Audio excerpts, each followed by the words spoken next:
Good morning, students. We'll start the class. I hope I'm audible.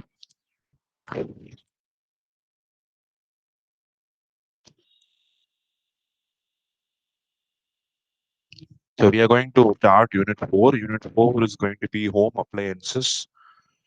And we are going to see the different appliances which we are using in day-to-day application and how the smartness is being introduced into them. So first one, home-enabled systems. We are going to see RFID, lighting control, cleaning robots and washing machines. And then in kitchen electronics, we are going to see microwave, oven, dishwasher, induction stove, smart refrigerators, smart alarms, smart floor, and smart locks. So we are going to see completely about the appliances which we are using in our house, and we are going to see how they are going to help us in making our house, which is going to be a smart house. So first things we are going to see about RFID. So RFID, RF stands for radio frequency ID. So which is mostly used as a security, which is used for a security purpose. So we will see how RFID is going to provide security to us. So RFID automatic identification and access control system has become necessary because we are facing security threats, right?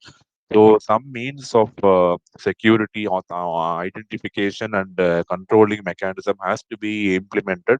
So you have to identify correct persons only to be given access.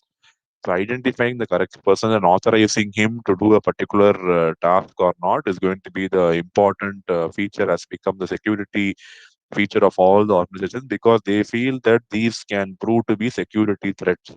Okay, so by installing these systems at the entrance, you will only allow authorized person to enter the organization. You go to IT companies, you see RFID tags are given to employees. So only those employees who are having the proper RFID tag, when they show their RFID tag, the door will automatically open. People who don't have their RFID tag automatically connected to the system will never have access, and you have to do tailgating. You know what is tailgating? Going along with the person who is going to have the access. So if sometimes the system is going to fail, you are showing your RFID and you are not being allowed to enter, means the security will have a special purpose RFID where if he shows that door will open. So this way of security has become necessary because it has been the organizations are facing threat, and this security is being implemented at various points inside the organization. Also, by using these RFIDs, we can track the person's movement, where the person is moving. So wherever he is going to show the RFID, it is logged into the system, right? So you can clearly track where the person is currently in which particular area where it is controlled by the RFID. And this can also be used to restrict the sensitive. Your organization will have some sensitive areas or confidential areas where everybody is not allowed to go, right? So in those areas, you can restrict the access of people entering those areas. So what this system is going to have, you are going to have a transformer. This transformer is used because you are going to, your supply voltage is 230 volt, right? I want to convert that into 5 volt because all my electronic equipments, all the processor, everything will run at 5 volt only, 5 volt DC. So I have to convert this 230 volt into 5 volt DC. For that, I am using transformer, rectifier, and regulator block. So the output of regulator will be 5 volt. Just like how your batteries, your wall clocks, you see, they require DC power supply for functioning, right? You attach batteries to them. But this RFID system also is a DC supported system only. So for running that system, I need 5 volt DC, and that is obtained using the three blocks: transformer, rectifier, and regulator. And output of regulator will be 5 volt DC. So you see that is given to the driver, that is given to the LCD display, that is given to your microcontroller, that is given to your RFID reader, and the program. Okay, whatever program you are going to load, that is going to be running inside the microcontroller. And you are going to show a lamp indicating that that person is an authorized driver. And how we are going to drive the lamp? Using a relay. So relay is going to be, the lamp is a high power lamp. For driving that lamp, you need more amount of current. So we'll be driving that lamp using a relay. Okay, so this is a simple block diagram of an RFID based control system. So these three blocks don't get frightened seeing these three blocks because it is full of electronics. You never need to know the functionality. Just understand my the voltage is coming to my supply is 230-volt AC, and I want to convert that into 5-volt DC for all my functions. And you see that 5-volt is used everywhere. It is used in my display, it is used in the microcontroller, it is used by the RFID reader, and it is also used for driving the relay and your lamp. So these are the components I require to construct a simple RFID security system. So you need a microcontroller. I'm using a basic 8051, which is enough for me. RFID reader, so RFID tag. So you need to pair these two, reader and tag. So all the tags must be paired with the reader. So only persons whose tags and readers are paired will be authorized. Those tags which are not paired with the reader will be unauthorized. You have a relay, you have a relay driver IC, you have a transformer, you have a diode regulator. So all these three, transformer, diode, and regulator, for providing the 5-volt supply. Then you have the required resistor, capacitor, LED, and lamp for showing whether the person is an authorized person or an unauthorized person who is entering my area. Okay. This is a simple circuit diagram of the project which they have implemented. So this is going to be the RFID tag. And this is the point where I'm going to show the tag to my RFID reader. So RFID reader is just like you are going to show it in front of that, and based on the detected value of the thing, it is going to inform to the microcontroller. This is your microcontroller, and this is your LCD display, and this lamp is going to indicate whether the person is authorized or not, and this is going to be your transformer rectifier. It is going to provide power supply to this microcontroller block. This entire microcontroller block requires 5-volt, that is given by the you will see here. This will be connected to a 230-volt supply, and from that you will be connecting a transformer regulator. So finally 5-volt will be entering this controller. LCD display, you have the relay drives that is going to run your lamp. Okay, simple example of an RFID based control system. So this is a microcontroller. It will have all the basic features. It will have an internal read-only memory, RAM. It will have all the ports for connecting you're connecting. See, you're interfacing so many things. You're connecting your LCD, you're connecting your relay, you're connecting your power supply. So it will have all the ports for that. This microcontroller is widely used in washing machines, VCD player, microwave oven, and all applications where minimum amount of electronics is required. We are going to go for 8051 microcontroller. So microcontroller is used in applications, and processor is used in devices like computers and laptop. You don't use controller. Controller is for a specific application where the memory requirement is more. You go for processor. Where the application is so much intense, you go for microcontrollers. You have so many microcontrollers. You have 8-bit and 16-bit microcontroller. So you can choose what microcontroller you want. 8051 is the see this 8051 is the basic microcontroller which is used in all applications. Okay, so that is the reason why this microcontroller is used in this project also. And RFID readers and tags.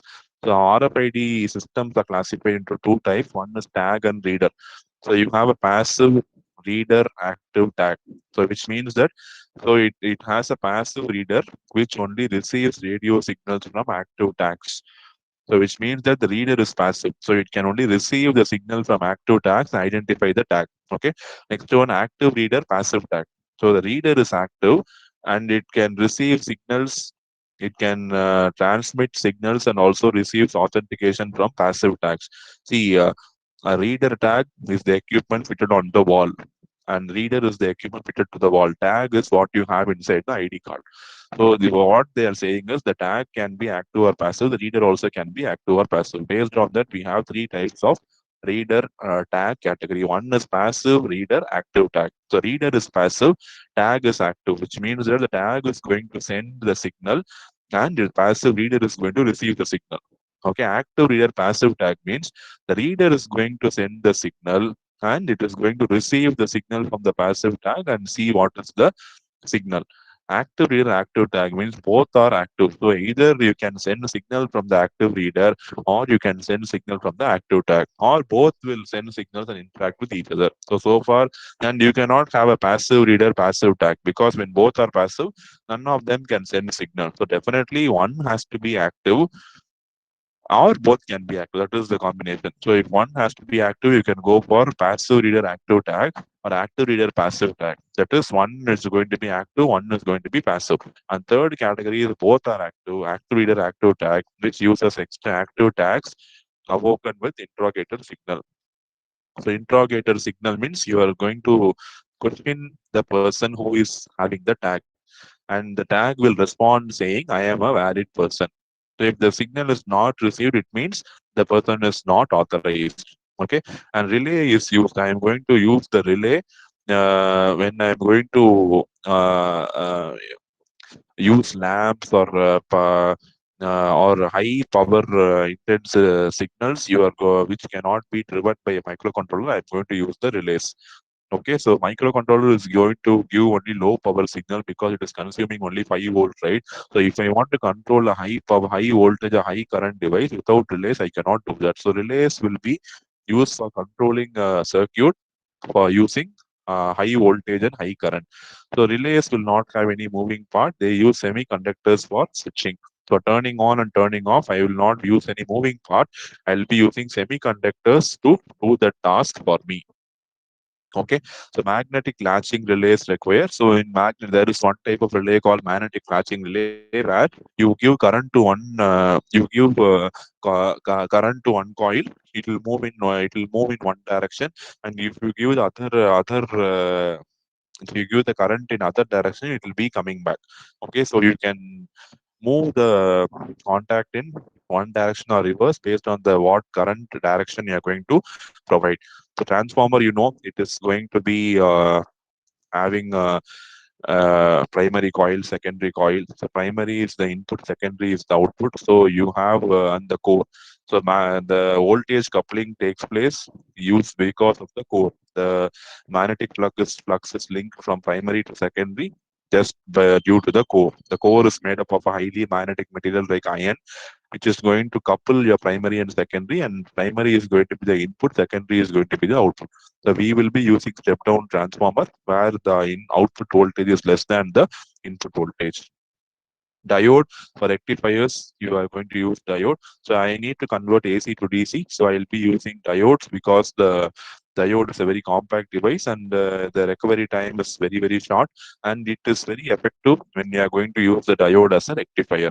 So you will not use one diode, you will be using four diodes like this as a bridge connection where each line represents a diode, and that is going to be the next stage of your transformer. So output from transformer is given to a bridge rectifier that is going to give the output to a filter. And you have this voltage regulator. So voltage regulator means regulation. The term regulation means even though whatever is varying, the output of this device is going to be same. So voltage regulator is a device where the output voltage is constant. See, sometimes when the load is changing, sometimes the temperature is changing, sometimes the input current is changing, the output voltage tries to change. But this voltage regulator will ensure that the output voltage is going to be constant. So it has three pins: V in, V out, and ground. V out is going to be constant. So even though V in can change, even though V in is going to change, my V out is going to be constant. Okay. So you have several voltage regulator ICs available in market. So you can choose the simplest voltage regulator IC, which is going to suit your application. So it can be 3 terminal or 5 terminal, but here 3 terminal voltage regulator is going to be enough for my applications. And resistors, wherever you want to you resist the amount of current flowing, you can go for resistors. Resistors can be fixed or variable, and they are coming in different size and shapes and values. So depending on how much current you want to restrict, you can go for that much resistor values. And capacitors are used to block DC and allow AC, right? So capacitors are going to be like this. They are going to be having two parallel plates separated by dielectric material. So capacitor is going to store energy in the form of electrical charge between the two parallel plates. Okay. An LED, whenever you want to display something, whenever you want to show something by blinking or glowing of light, you're going to go for LED. We have seen LED based displays, right? So the display, each pixel will be having an LED. So LEDs are used in devices, medical application, clothing, and toys. It is also used in remote controls. It is used in lighting. It is used in indicators and signs, and it is used in opto isolators and opto couplers. So all these applications, the LED is going to be used. And RFID technology, now we'll come to the concept of how your RFID is going to work. So RFID is going to have three components. One is the tag. Tag is going to be with the person, ID card of the person who is to be authorized. Next one is the interrogator or the reader who is going to authorize the person. And finally, the computer containing the database. So your reader and computer are interconnected, and tag will be tag will be communicating with the reader when you want to authorize a person. So you have so many frequencies of operation of RFID tag. You have low frequency RFID tag. You have high frequency RFID tag. Low frequency will be in the kilohertz range. High frequency in the megahertz range. Ultra high will be in the higher end of megahertz, close to gigahertz. And microwave means we are going to use this 2.4. So 2.4 gigahertz has a special frequency. It is called as ISM frequency. ISM stands for Industry, Scientific, and Medical Use. So when you are going to use RFIDs at 2.4 gigahertz, you need not see, usually for using a particular frequency, you need to pay to the government and get the frequency, right? So when you are using 2.4 G, you need not pay government because this frequency is available free for any person around the world. It is specifically given for industrial use, scientific use, or medical use. So for all these uses, you can use 2.4 gigahertz. But if you are using other frequency band, you have to get permission from the government. And working principle is very simple. So we are going to allow only persons who are authorized. So if the reader is going to detect the tag, and if the tag ID is present in the database, the user will be authorized or the gate will be open. User can go inside, and once he goes inside, the gate will be locked again. And if another user comes and presents this tag, the system will be working like that. So see here, this when the circuit is powered on, the microcontroller will display swipe the card. So when the RFID tag is swiped against the reader will send the signal, RF signal, and it will detect the tag, and it will send the unique card number to the microcontroller. Okay, so the card number is detected by the reader from the tag, and it will be sent to the microcontroller. And a simple comparison is made whether the detected ID card, by the help of reasonable programming, you see, we need to compare the received card with the numbers already stored in the microcontroller. So you have a list of cards stored in the database, right? So you will be comparing both. If the received number is matched, it means then it will display what happens. It will display the identification number. So it will say that you are authorized and the door will be open. So in simple IT companies, how it will be, you as soon as you flash your RFID, the green light will be flashed saying you're authorized and the door will be open. So that is what is shown here. So which activates the motor. So as a result of the motor, the door is open for a predefined duration. Very, very important. It is not open always. It's open for 10 seconds. So before the expiry of the 10 seconds, you should enter. Otherwise, you have to again authenticate yourself. Okay, after the door is automatically closed. So you should enter the area within that particular time because you are an authorized person. If no match is stored, then access denied is displayed. It's a simple if-else loop. If the number what is received is matching with the database, open the door. Else, access denied. Simple if-else, but the logic lies in how we are going to detect the ID. Okay, that is important because I'm using two devices, reader and the tag. So reader will send as soon as the tag is being swiped on the RFID reader, the reader will detect the unique ID of the person who is swiping the card. As soon as the unique ID is detected, that is compared with the database, and accordingly action is taken. So first one, you have the operation of RFID. You have two phases. One is called as registration phase, where in the registration phase, you are going to first register the user to the database. Because before you give access, the number has to be in the database, right? So you register the users with the RFID tag in the database. Next one is recognition phase. In recognition phase, that is where the real authentication happens. Whether the user is admitted to enter the place or not, that is the recognition phase. So registration phase is just filling your database, and recognition phase is where the real authentication is going to take place.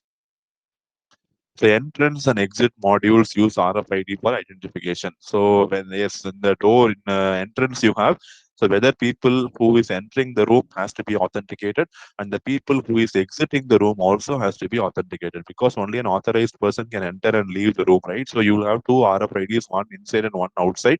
So the RFID outside the door will allow persons to enter the room, and RFID inside the door will allow persons to exit the room. So both the modules use RFID. Sometimes what companies use, only when a person who is authorized can enter, right? So while leaving the door, while leaving the room, they will not have an RFID. They will have a button to open the door, because door is completely controlled by RFID, and they will have a button.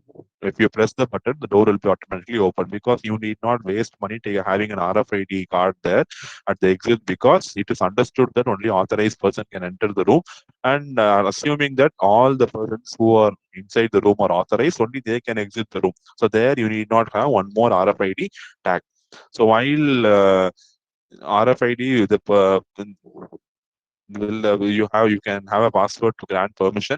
So you can have this RFID, and in the computer you can grant permission to RFID to which all area he can visit.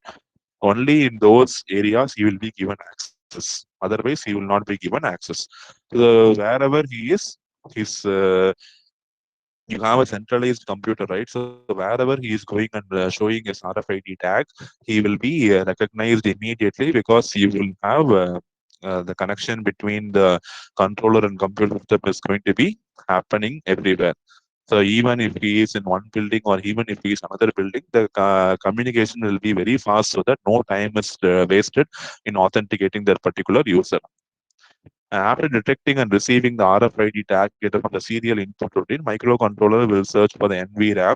So NVRAM means whether it will search its RAM. The RAM is the area where the database is there, right? So it will search for the RAM for this number. So if the no match is found, means it will make an emergency call to security saying unauthorized person has entered. For example, in a bank where you store a lot of money uh, inside the room, right? So there and all, these RFID tags can be very, very useful, because when you unauthorized person, immediately an alarm will be given, or security term is alerted. So at the same time, it turns on the alarm. So after intimating the security, it will turn on the alarm. So if a match is found, then the user is given the permission to enter that particular room. So RFIDs have been advertised as suitable for personal identification tasks, because they're engineered to be tamper resistant. So you can have a RFID tag is tamper resistant, but one drawback is, if somebody has lost this RFID, there is a chance of misusing, because you just authenticate by the RFID number and not by the image or any other feature of the user. So you just assume that if X is mapped to a number one, X, whenever the number one is used, you can assume that X is using. But assume X has lost his card, and assume Y is taking over the card and using. That cannot be detected. For that, you need CCTV cameras to see who is entering the tag. So sometimes this uses complex cryptographic algorithm to decode your chip, because anybody can hack the code, right? So it will use some encrypting algorithms to encrypt the ID card, and it will send the unique ID to the reader. Several methods are there to recover the internal state. So you have to be precisely correct. You have to measure the correct time, how much time it takes for authentication, and you have to precisely open the door and keep it only for a specific number of times. And for security, you can definitely go for encryption or decryption of your unique ID card number. Okay, that can even improve the performance of your system. Okay, and you can have advanced algorithms, RSA. When you read encryption and decryption, you have several sophisticated algorithms there to encode and decode your, encrypt and decrypt your data. So sometimes even these data are vulnerable.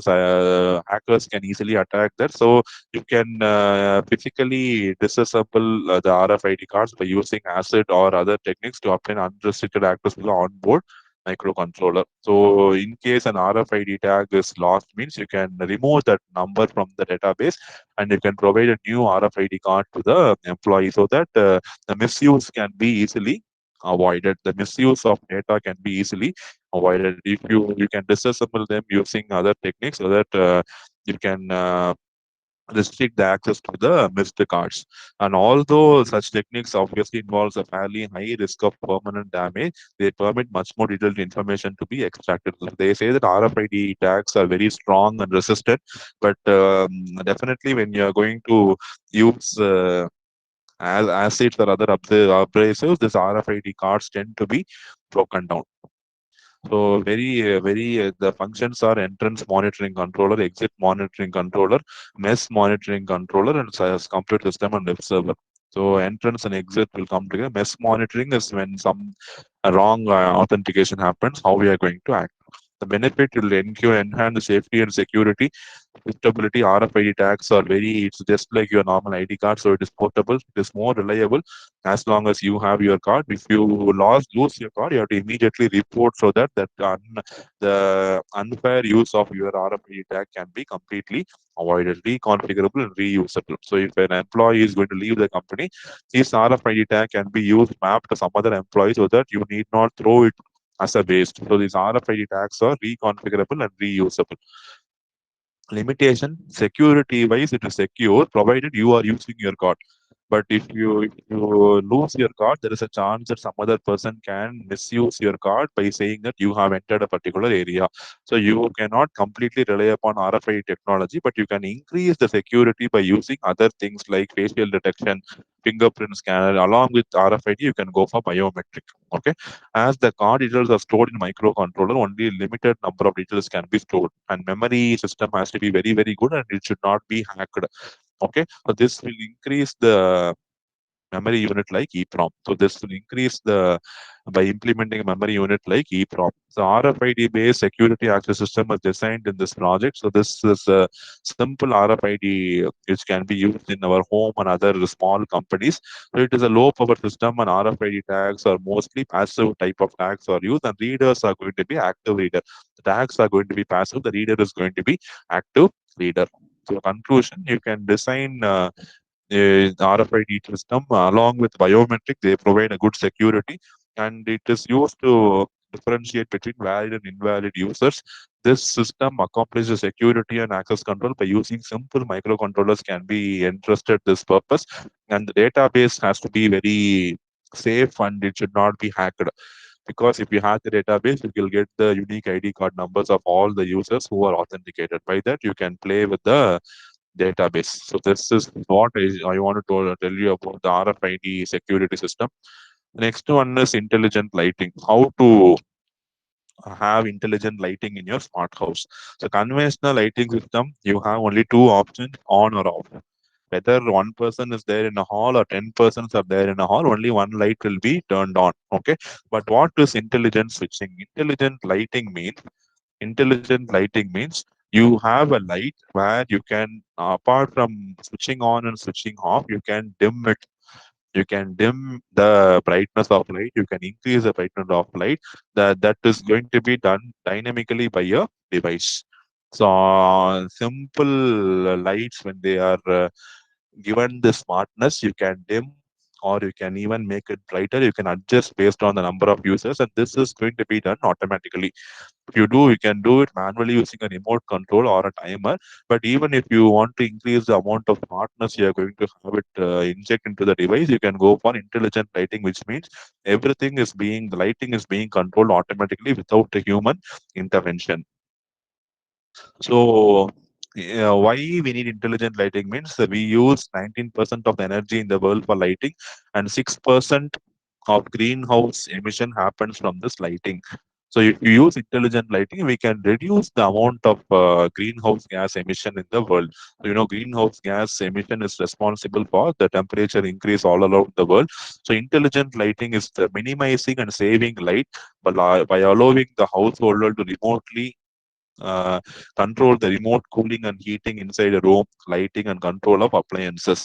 So wherever you have lights smart lights installed in your house, you can control them remotely using this application. Where that is why you call it as an intelligent lighting.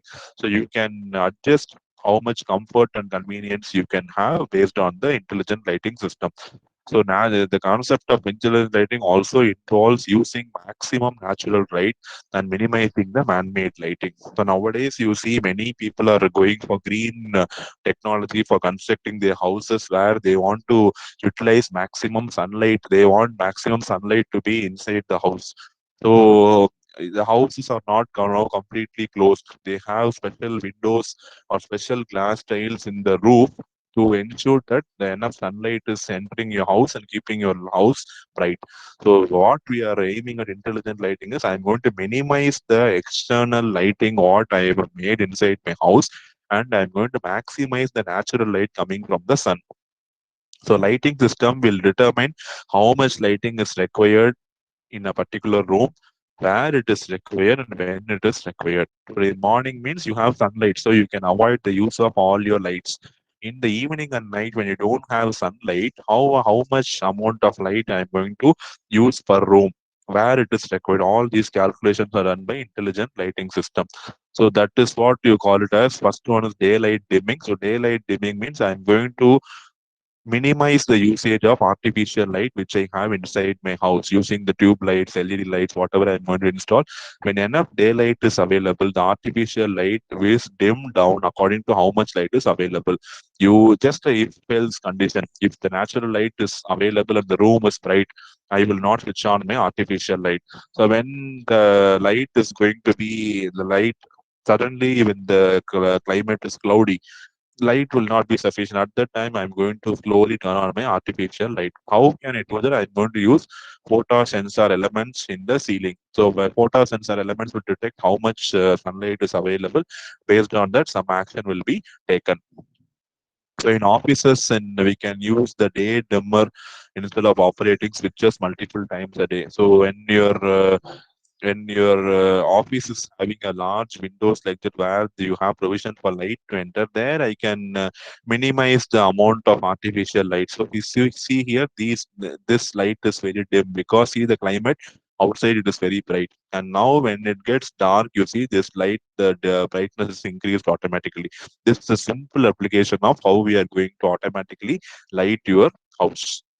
So in home, in mode lighting, we can light the room according to the mode. So you have different settings in your smartphone because depending on that, you can light the room depending on the features. So street light also, when there is no people or when there is no human movement in the street lights can be turned off. When you detect a motion, you can automatically increase the brightness. Or the minimum light can be coming out when there is no movement. And when you detect people moving, you can automatically increase or decrease the brightness of your light. So methods how to go for intelligence sensing. First one is the occupancy sensor. So you are going to detect whether there is a motion. So if it automatically turns on light when the room is occupied and turns off when the room is vacant. When there is human motion inside a room, the light is turned on. Otherwise, the light is going to be turned off. So specifically pick up small movements in demanding applications such as tunnels. So these things are used in even in meeting rooms, also in companies. When you enter the meeting room, the light will be turned on. When you leave the meeting room, the light can be turned off automatically. See here, when you have a long corridor inside a tunnel, these sensors will detect the motion. When you detect the motion, the brightness of the light coming from the LED will be increased. As you move away from the LED, it detects no motion. So this LED will emit less amount of light. It is made dimmer. So as and when you approach, as you move from left to right, the corresponding LEDs will be turned on in succession. These LEDs you see, they are emitting minimum lights. As they detect a human presence, they emit maximum light. So this is going to be you can this is individual LEDs. You can even group the LEDs. So when a person enters the first LED, the next three LEDs will be brightened. As he leaves the last group and enters the next group, these three will be emitting minimum light and these three will be activated. So either individual LEDs can be made dim or group of LEDs can be made dimmed or brightened accordingly. So even in staircase, you can have detection when human presence detected, the staircase alone is lighted. So all these intelligent applications can be. This is the light which detects the human presence. And same way as a motion sensor for security purpose, when it detects the motion, it will automatically turn on the light. So in case of any, if a thief is coming, he will think the room is dark. But as soon as he enters a motion sensor near the place of a motion sensor, the room becomes bright. So automatically some alert is given to the people who are monitoring, and it can be used for security purpose. The methods of intelligent lighting: wireless lighting. So wireless lighting means you are going to connect all the lights using IoT, and it is connected to your smartphone. So from the smartphone, or you can have a switch in the wall, or you can use some devices to control the lighting in the room. So everything is wireless. You don't use wires. Holiday security function for your peace of mind. So when you are in home, what all lights should be on. When you are away, what all lights should be on. When you are in night, what all lights should be on. Customized means generally when people are there holiday, when you're in the weekend, what all lights should be on. So everything is connected to your phone using smart devices, and you can control them from your smartphone. You can, once you click home, that corresponding lights will be turned on. Okay. Street lighting also, you connect all the lights to a network, and you can intelligently turn on or turn off the light depending on whether you detect motion or not. Holiday security function for peace of mind. This is when you are going for a holiday mode. So after dusk, the sensor will switch off your lights for 10 times randomly over the next 4 hours every day, simulating your presence at home. That's what I said. Whenever you are going for a holiday, when the theft is very high in your area, so you have to simulate as if that you have gone to holiday, but still when somebody sees from outside, your house should be like somebody is inside your house. So you are simulating that you are at house. So you will randomly turn on and turn off light 10 times. You program it that way. So and whenever you are outside, you are not bothered about your house, and you are peacefully enjoying your holidays. So energy efficient bulbs are available. So you can see that when you use energy efficient bulbs, you can reduce the car greenhouse emission, as well as you can make your circuit more reliable, and you can also spend less amount for uh, buying these bulbs. So energy efficient bulbs are available, and you can save. You can see it is $300 is a normal bulb, and $40 is the nano leaf one. That is the name of the bulb. It is called as world's most energy efficient bulb. It's just $40. So difference you can save $260. So this nano leaf bulb will have different ways of lighting. Okay, so it will have different directions and different lights, and depending on that, it will either activate all of them or only portion of the leaves. You can see here, right? This portion is very bright. This portion is dull. This portion is also very bright. So it is not having the same brightness throughout. So that's why it is called as nano leaf. So the construction itself is very rugged. So it's the first dimmable light bulb that doesn't need a dimmer. So it will automatically do the task of dimming. So you need not have an external circuit called dimmer to change the brightness of your bulb. So this is called as nano leaf one. For more details, you can Google nano leaf one and see what are the features of the bulb. So the same way, an extension of nano leaf is going to be this.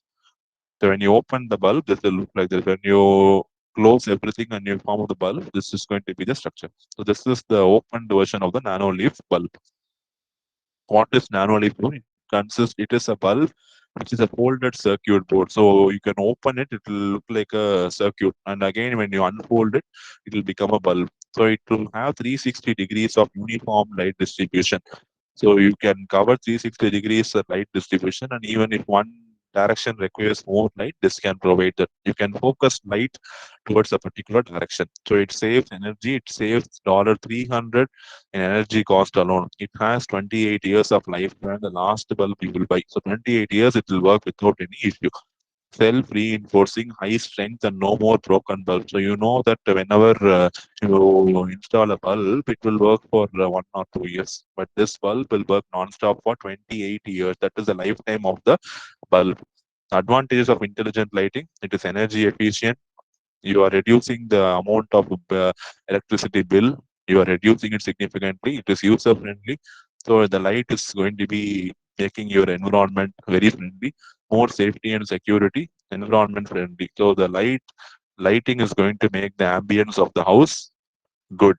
Disadvantage, initial cost is high. Initially, you have to spend some more money to invest in intelligent bulbs and inside your lighting systems of your house.